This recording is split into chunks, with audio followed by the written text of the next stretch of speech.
All right. If you can hear the sound of my voice, it means that we are still here. And this is Jay Brown Yoga Talks podcast. My name's Jay Brown. And I appreciate that you've chosen to hit the play button today. Means something that you would do that. I'm grateful. Thank you. I have to admit, not in the best of spirits this week, y'all.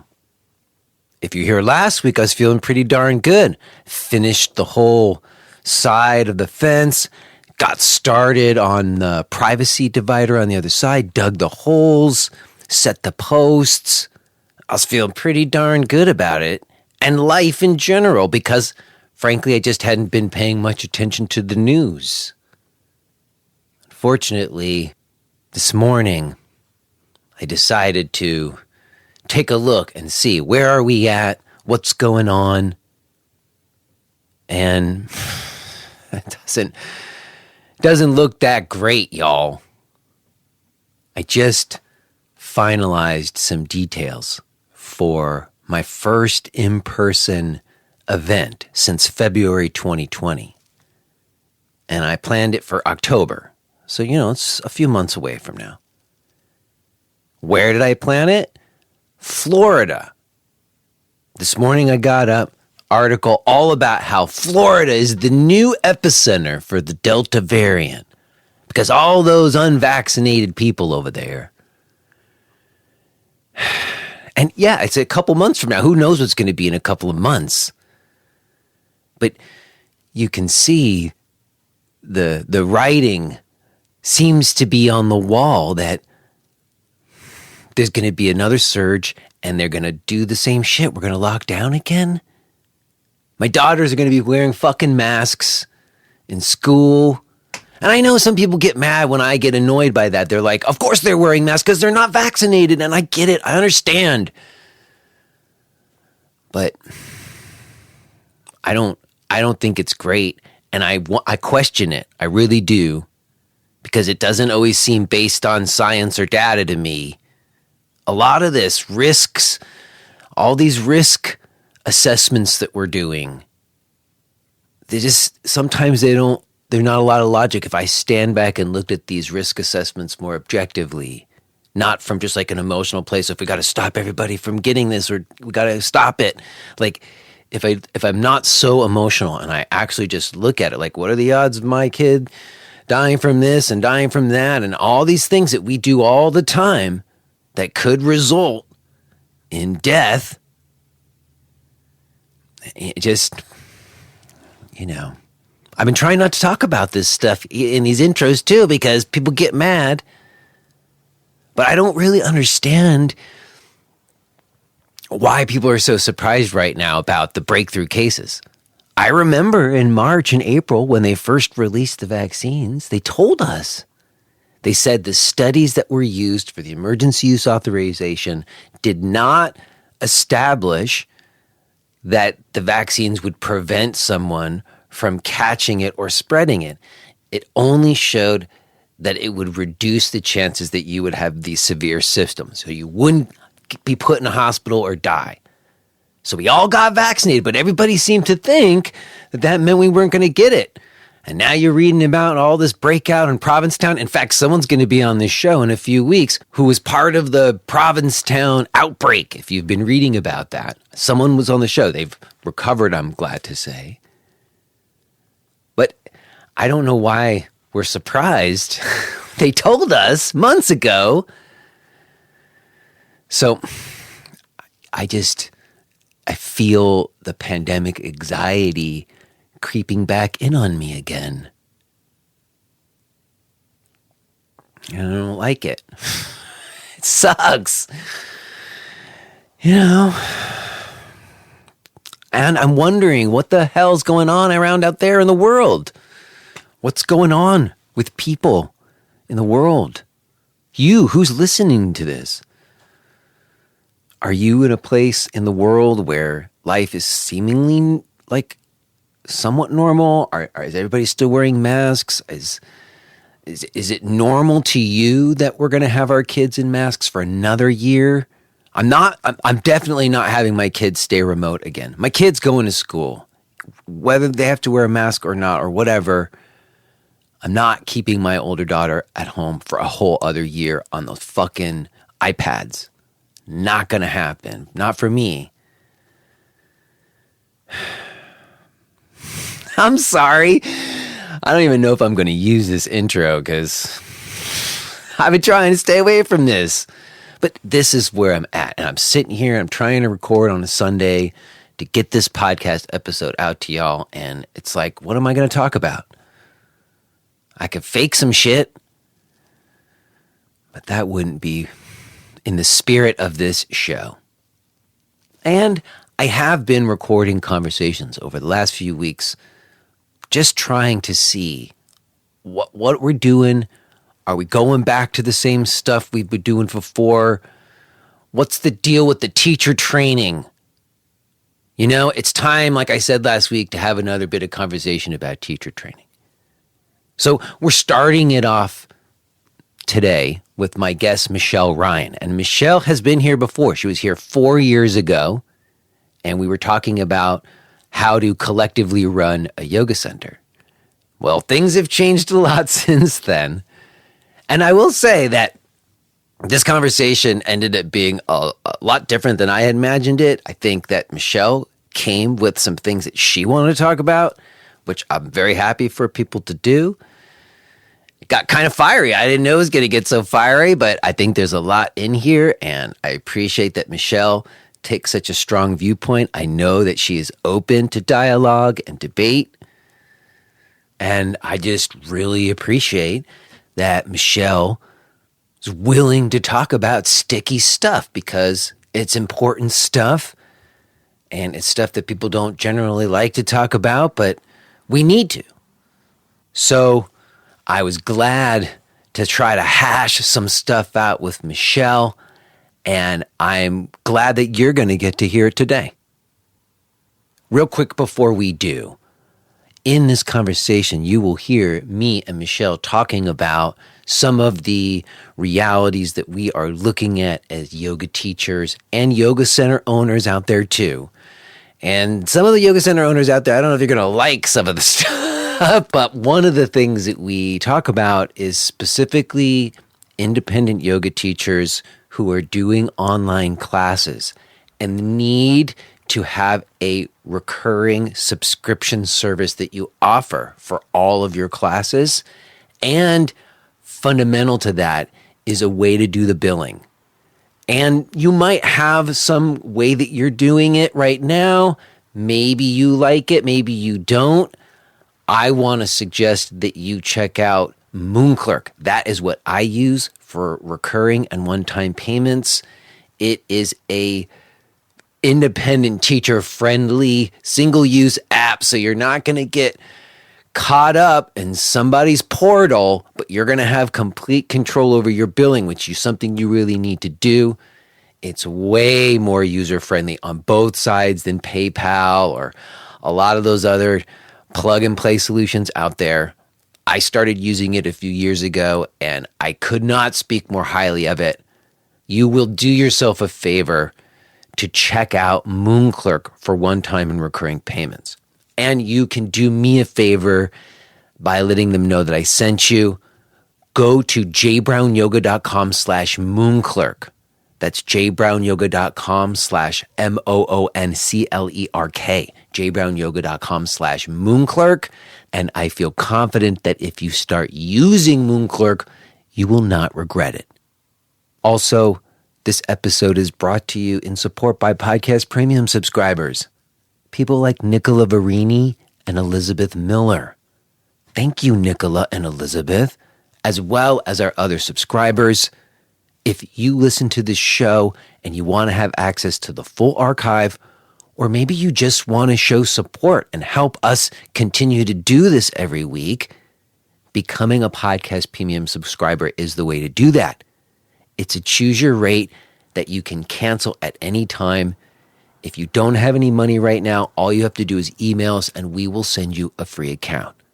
But if you are in a position to give even just a little bit of something, it helps, and we are grateful. You can find out about becoming a Podcast Premium subscriber, as well as my other stuff, including my Yoga of Business class that we've been doing, which if you're someone who's struggling right now with setting up your own stuff or figuring out a way to get a more sustainable income going through your classes and stuff, I do want to suggest that you check that Yoga of Business class out because we've had some good successes. In any case, you can find out about the Yoga of Business class, becoming a Podcast Premium subscriber, and all of my other stuff, my live stream classes and all the rest. Everything can be found at jbrownyoga.com. Okay, y'all. I am going to leave it there. I will touch base with you on the other side. But let's go ahead and get into this. Let's go ahead and listen to this conversation that I had with Michelle Ryan.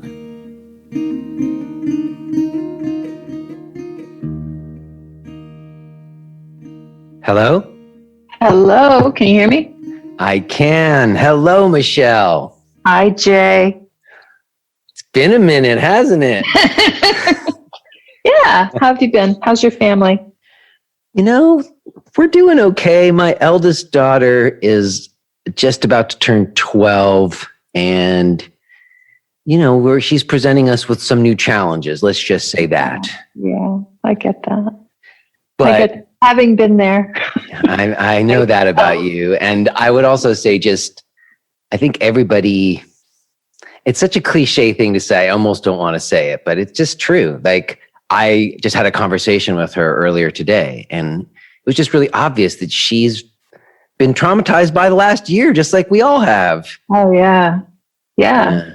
So no, I think it's also too, because and we'll probably touch on it when we talk about it today. Like, everything is in a great state of flux. It's really chaotic now. Human beings don't do well with change. We don't feel great when we're ungrounded. And it's just stressful. It's just so stressful. Even if you can have the ability and the privilege to be kind of like safe, it's still, we're energetic creatures. It just kind of comes in. And I think especially when you're younger, you're probably more attuned to the energy of the world. You haven't built up the boundaries and the defenses like an adult has had to do. So it's just hard for the kids. And we put a lot of pressure on them. And we say, oh, they're so resilient. I know. But it's tough. It's tough. A lot of times as a parent, I've asked myself, I'm like, Jesus, do I just I hope to God I didn't fuck up my kids with the stupid things. And I have conversations with my adult kids, and they're like, no, you were fine. You were a little crazy sometimes. You were a little angry sometimes. I'm just down there talking to her, and she's asking earnest adult questions. She's like, why do you have such a hard time with me being on screens? What's the problem with algorithms? So they show me what I want to see, and I'm like, oh my gosh. But wow, she's pressing it because we're going to talk about algorithms probably to a certain extent. We can. But I just think it's so, the main thing that I was thinking when I brought her up is that she was like, she slept in really late. She was like, I don't understand why I'm so tired. And I was like, I understand. Like, actually a known symptom of trauma. Yeah. Feeling tired. I mean, obvious. Yeah. I feel it too. We all do. So yeah. In any case, it's a strange moment that we've come back together in. It has been, I just looked before I got on with you. Next month will mark 4 years since we last did this. Yeah. Wow. Yeah. Yeah. And that was it seems like another lifetime ago already. Well, God, all the things that have happened since then. Me Too. The whole, we touched on the whole Patabi Joyce Me Too thing very briefly in my interview, I remember. And I was like, I believe the victims. And then probably within a couple of months of that, it was just like, ba-boom. Yeah. And, so much has changed. Well, I would say that I know at that moment when we spoke last in August of 2017, it was only maybe 6 months after I had let go of my studio, which I had for 10 years. I just moved to Pennsylvania, and I was like talking to you about how do you run a center that doesn't die, or like we talked about how you were doing things more collectively with the way that you were running it with your teachers, doing it a little bit more old school. Yeah. And then also the whole reason why I reached out to you originally the other day is because I saw some posts that you wrote about teacher training. And I've been thinking about that a lot too, because you can see everybody now that people are trying to reopen a little bit. So everybody's doing a teacher training because they need to make some money or something. Yeah. We'll definitely talk about that too. And I have my own thoughts, and I really think, and I'll say this when we start talking about it, what you and I are going to be talking about, it's yoga studios, the old model versus the new model, or a potential new model, or what can be the model in the future. It's really a microcosm of macrocosmic global economic issues that are coming up right now. Like, how do we move forward in a sustainable way in an economy that's really actually not designed for most of us? It's really designed to benefit the people at the very top, Oh my gosh, you're speaking my language today. I couldn't agree more with what you just said in terms of the issues that we're saying when we say old models and new models for yoga centers or yoga teachers. It's not just yoga centers. It's everything. How do we survive as human beings in a neoliberal capitalist society that actually is just relying on us to be like, give away our labor for free to a certain extent in order to even get a job in some sense. So there's a whole bunch of stuff we could talk about. So yes, we will. And we'll talk. This is a very big subject. I know we keep saying, and we're going to talk about it, and then we're not talking about it. But here's the thing I will say. I want to catch up a little bit because it was Ashtanga Yoga Northampton, if I recall. Is that right? It was Ashtanga Yoga Northampton. And what I recall is you had some kind of like sort of more old school loft space. You had a few teachers. You were the benevolent leaseholder, if I recall. Your name was on the lease. Yeah. But you were trying to do things in a much more collective way, and you were distributing some of the other stuff in terms of cleaning and whatever the stuff that needs to happen. Yep. But I kind of remember at some point getting whiff of that maybe things didn't pan out so great, even back before the pandemic. How are things going? What happened with Ashtanga Northampton after we spoke? Sure. So my first yoga studio I was a sole owner. I had teachers who were, independent contractors. It was a studio that I had opened. It was called Florence Yoga. I had opened it because I wanted just a practice space. I really didn't want to own a yoga studio.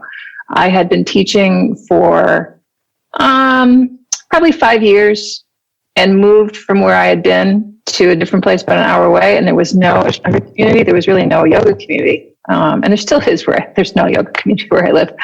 And so I opened this studio down about a half an hour away from me outside of the hill towns where I live, closer to Northampton, Mass, which has a population of about 30,000 people, but it's the 5 college area. So there's a lot more students every year, so there's more than 30,000 people there.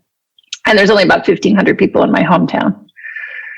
So I started that studio just to kind of be able to have a practice space and to create a community and not do all the teaching, and just did it under like the standard model.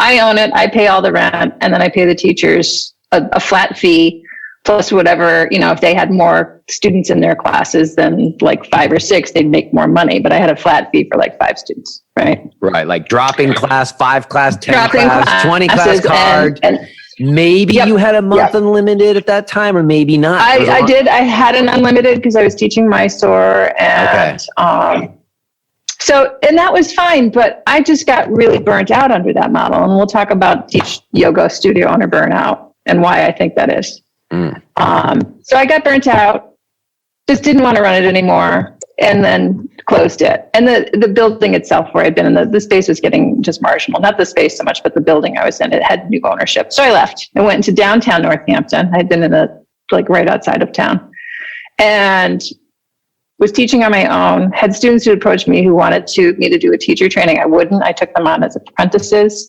and I did an immersion program, and to just kind of have a formal container for teaching them. And then they did practicum with me. They would teach with me. And then they went through all this, and it was like, okay, like, what do we do? And I'm like, well, maybe we just open a dedicated Ashtanga studio, but I don't want to open it and run it like I ran Florence Yoga.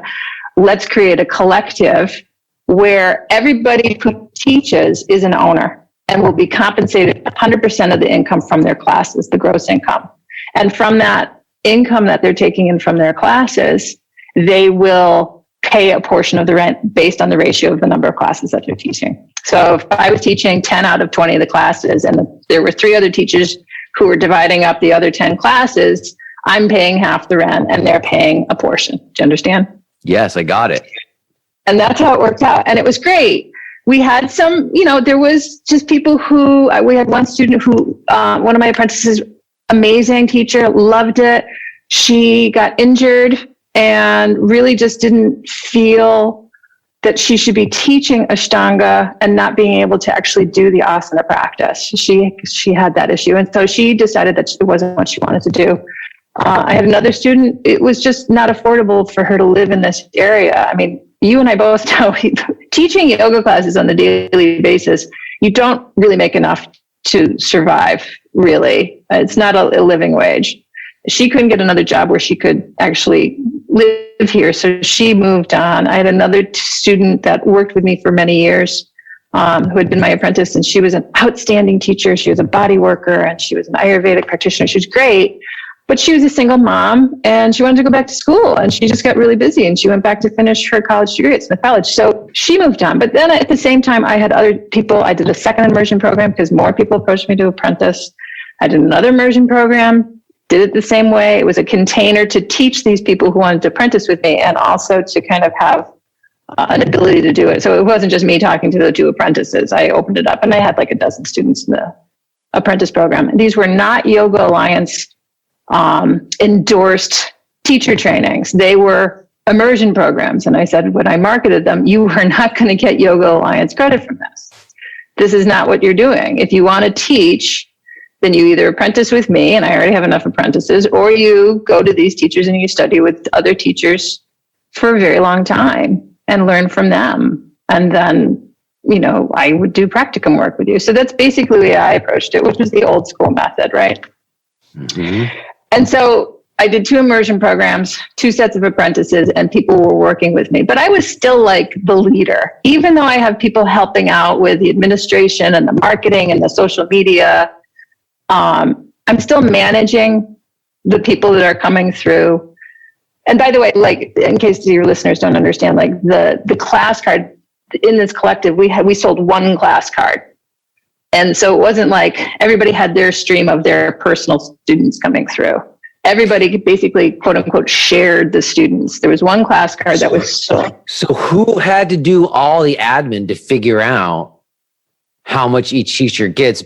I did. It wasn't that bad. I actually had this I didn't even use Mind Body, which I find to be, at the time, I found it not to be a really great resource. So I just had this really kind of neat little sign-in sheet, and I literally had index cards, and the students it was honor system. When they bought a card, they could buy it through Square, cash, or check.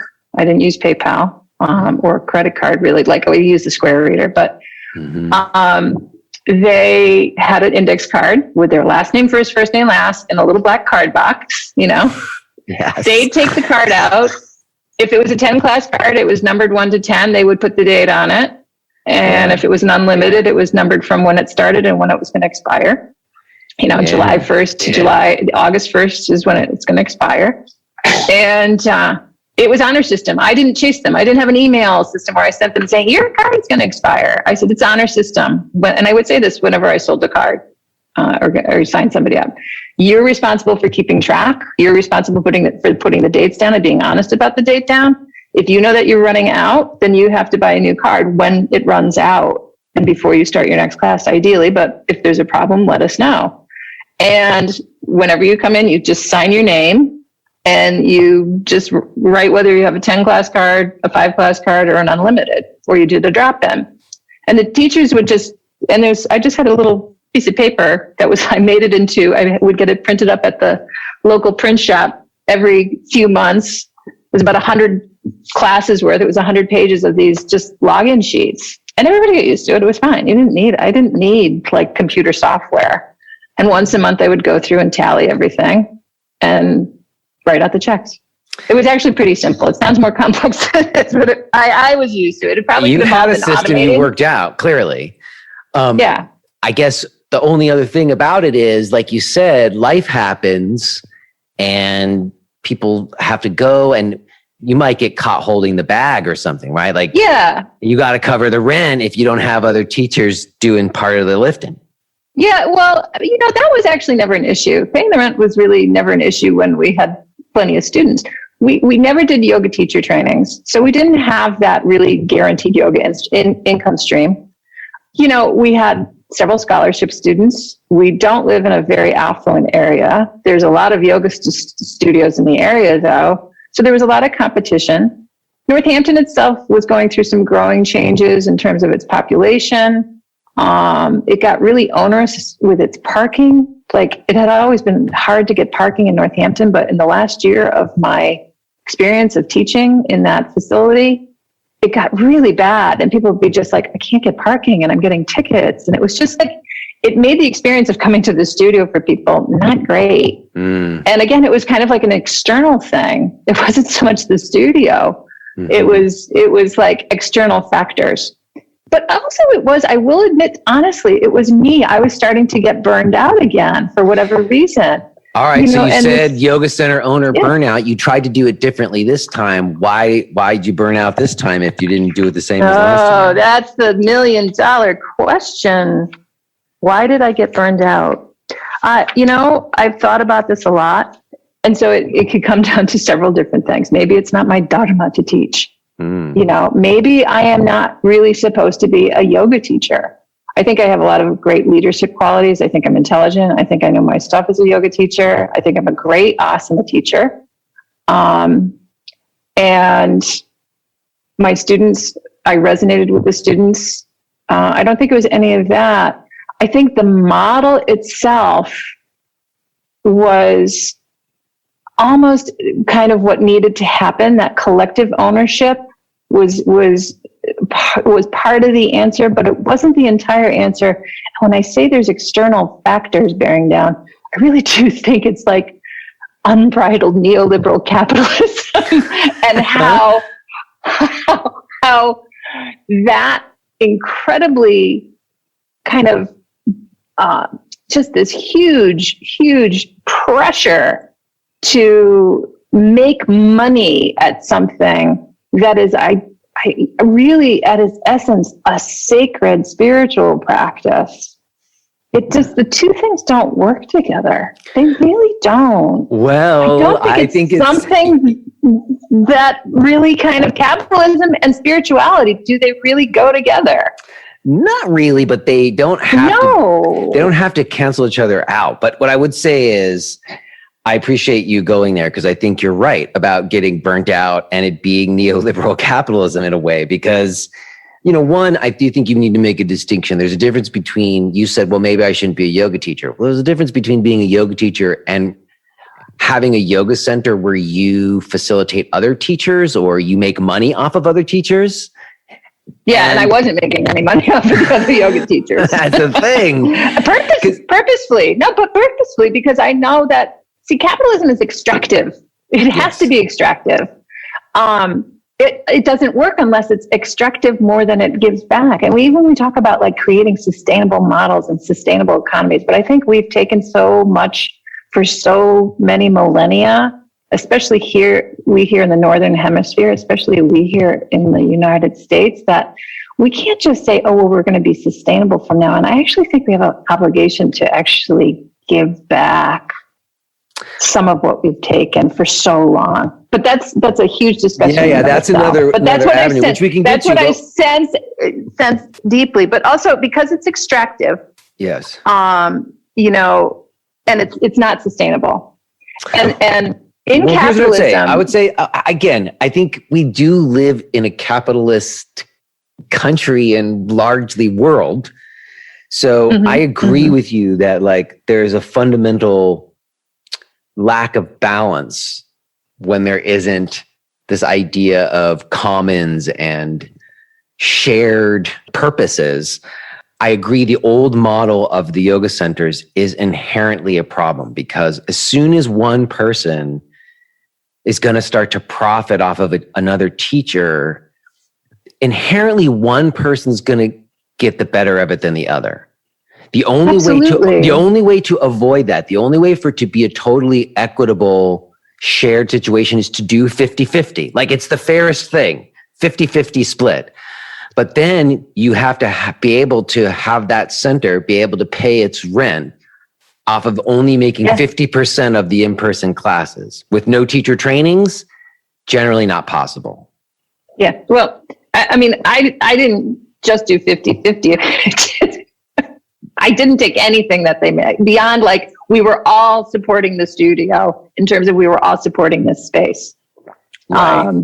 Well, them being part owners and having to pay for their portion of the rent each month, like having to pay a monthly rent. Yeah. That's a little bit different that's not the old model. That was the model that you were trying to forge when we spoke 4 years ago. That's the model that I was trying to forge. And I actually think there's a lot of potential in that model. But I think I think at the time when I shared it with you, I said, I don't want anybody to pay me for this. I want it to be like open source software that people can take and run with and improve upon in ways that I can't see and haven't seen. And maybe people have done that. I have no idea. But meanwhile, I think also too, like in capitalism, your value in capitalism is pretty much based on what you can produce, right? Like I took a walk with a friend and a student yesterday, and she was saying, she's kind of working out what she wants to do with her life. And she's like, I just feel like and she's in her 60s. She's like, I feel like I need to have a job. I need to work. I can't just do nothing.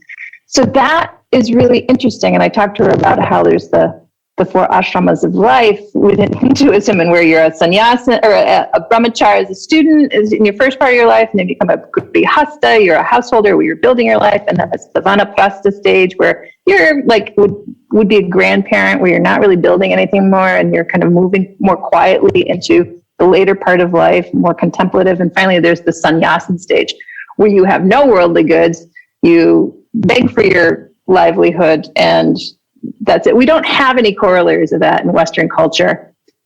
We have capitalism who's like, you have to be productive all your life. And then we're going to farm you out to an old folks home when you're no longer productive. And we're never going to hear from you again. And you're going to die there. And we're not even going to admit that there's death. So, if you can't produce something, well, you can consume something in our culture. And then under capitalism, that gives you value too as a consumer. But what if you can't do either of those things? Where does your value lie? So for yoga studios, what's the resource that we're extracting? It's other human beings. It's bodies walking through the door. It's humans, and as many humans as you possibly can get. And you're trying to get as many people through the door that you can. You just put your finger on it.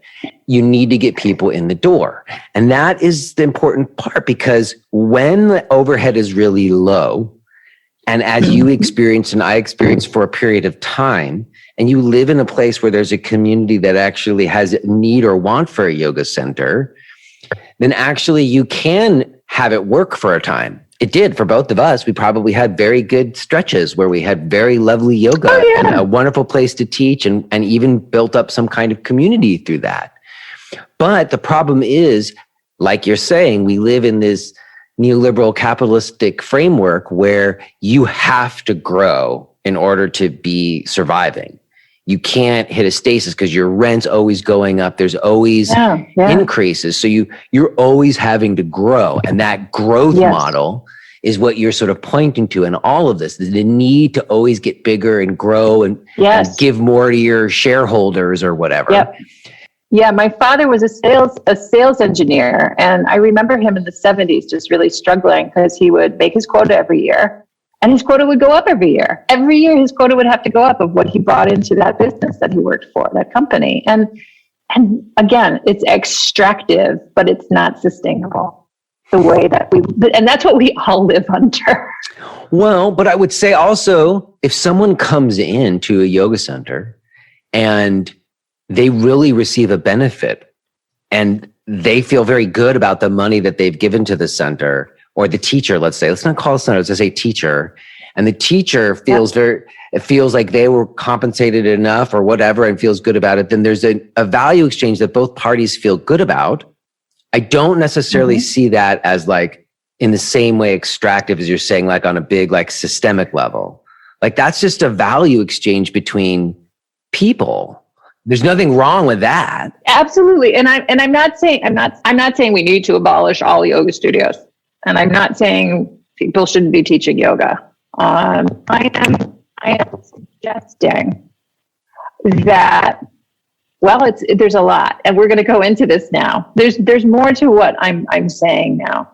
Mm-hmm. It's not just that. I'm just saying like why I personally felt like it just wasn't sustainable for me anymore. And that has something to do with it. The overculture has something to do with it for me personally. I could not, in good conscience, work with the Yoga Alliance because I feel that they've created this proliferation of yoga teachers. There was an article in the New York Times in the fall of 2018 that basically said for every one yoga teacher in the country at the time, there were 2 people in a yoga teacher training program. And that really kind of struck me. And it was all these Yoga Alliance endorsed yoga teacher training programs. And so, I was just like, I don't want to add, everybody wants to be a teacher. Nobody actually wants to be a practitioner. They just want to teach. And I am not saying people shouldn't teach yoga. I am actually saying, can we please take these beautiful teachings and stew with them for a while and imbue our lives with these teachings that are a gift from India. And it is from India. I just remember reading an article a few months ago saying yoga is from Egypt. And Mark Singleton saying, British calisthenics in the Mysore Palace influenced Krishnamacharya. We can say this all we want. But if you look up the definition of yoga online, the definition of yoga online is an ascetic Hindu discipline involving controlled breathing, prescribed body positions, and meditation with the goal of attaining a state of deep spiritual insight and tranquility. Also, a system of stretching and positional exercises derived from this discipline to promote good health, fitness, and control of the mind. That's what yoga is. We all think yoga is awesome in here. It's become a fitness regime. And we become, and I'm going to say the word that's going to really provoke many listeners, very culturally appropriative about this knowledge system that is not from Egypt. It's not American. It is an Indian, a Hindu knowledge system. And it's an indigenous knowledge system. And we're taking it. And we're running with it. We're adding goats and we're adding beer and we're adding Christianity in order to market it to people because we need bodies coming through the door and we need as many bodies as we can. So we dilute it. We take out the Sanskrit. We take all references to the Hindu gods, unless we're using those Hindu gods to decorate our studios. And then for the exoticism of it, and for the kind of that Orientalism that comes with having like a Ganesh Murti in your studio, we're using these things. It is cultural. There is a lot of cultural appropriation in yoga. There really is. I don't disagree. And it's an indigenous knowledge system. And I'm going to say, like, I was just reading a really great book. It's called Sand Talk by Tyson Yunkaporta. Have you ever heard of it? No, I have not. Excellent book. I say to all your listeners, if you're going to read anything this year, read Sand Talk by Tyson Yunkaporta. I found out through the book through a great podcast called The Emerald, which is run by Josh Schrag. But I read the book. It's a fantastic book. He's an Aboriginal teacher from down under. And in his book, he actually defines what an indigenous person is. And so I'm going to read that definition. An indigenous person is a member of a community retaining memories of a life lived sustainably on a land base as part of that land base. So I'm going to say it again because I think it's good to hear it twice. An indigenous person is a member of a community retaining memories of life lived sustainably on a land base as part of that land base. Okay? Mm-hmm. And then indigenous systems.